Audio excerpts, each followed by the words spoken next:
করে দিতে।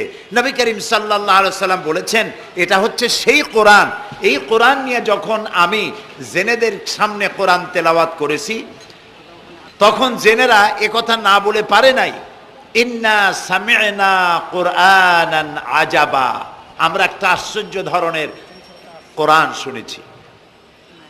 আল্লাহর নবী বলেন,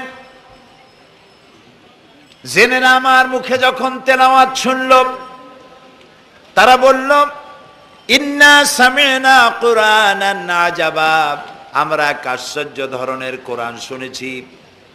ইয়াহদি ইলার রুশদ ফাআমান্না বিহ, এমন কোরআন শুনলাম যে কোরআন আমাদেরকে সত্যের পথ দেখায়।